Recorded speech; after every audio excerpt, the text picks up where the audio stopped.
Good morning, friends. Today we shall start the remaining part of the phylum Platyhelminthes, that is classification of platyhelminthes. You know that the different structure and the different functions it is found into the different animals. On the basis of there is a presence of that the presence and absence of the characters in the animal it has may be classified. So the classification is adopted by here from the Hammond LH in 1951. It is suggested the three classes of platyhelminths, that is first class is Turbellaria, second one is the Trematoda, and third one is the Cystoda. Now let us we have start the class first Turbellarians. Why it is called as the Turbellarians?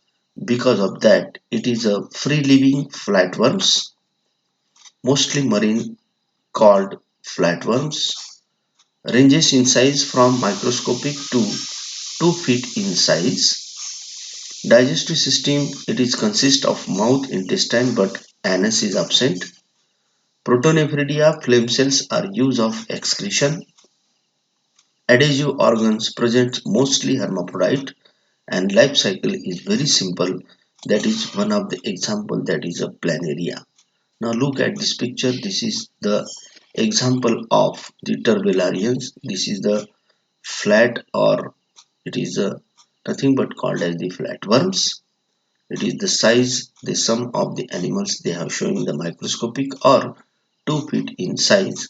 In this animal, the digestive system is consist the mouth, intestine, but absent the anus.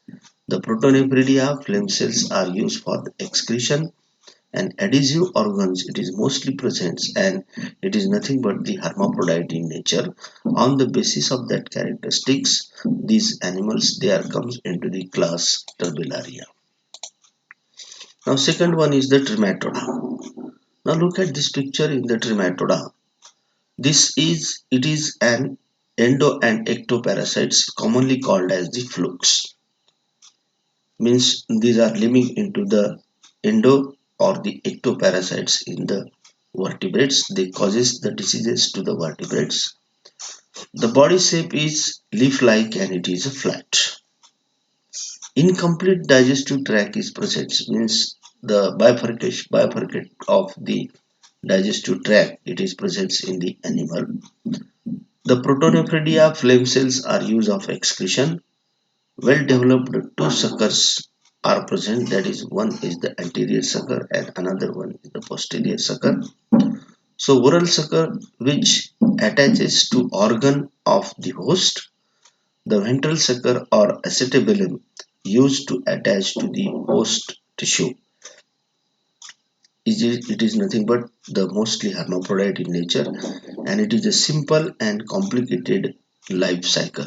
Some animals they may be show the simple life cycle, and some animals they may be show the complicated life cycle. It is one of the animal that is example of that Trematoda. It is a liver fluke. Now the class third, that is the Cystoda. Cystoda it is nothing but the strip or ribbon-like structure. It is an endoparasite in the intestine of vertebrate. This cystoda it is causing the diseases to the vertebrates at the stage of at the organ of the intestine. So body looking measuring tape it is called as the tapeworm. So body containing it has a many proglottids, means the segmented body it is presents. The digestive tract is absent, means digestive system is absent into the cystoda. The excretion with the help of only the flame bulbs. The scolex is the adhesive structure hooks, and the suckers is present for the attachment of the substratum or attachment to the intestine wall.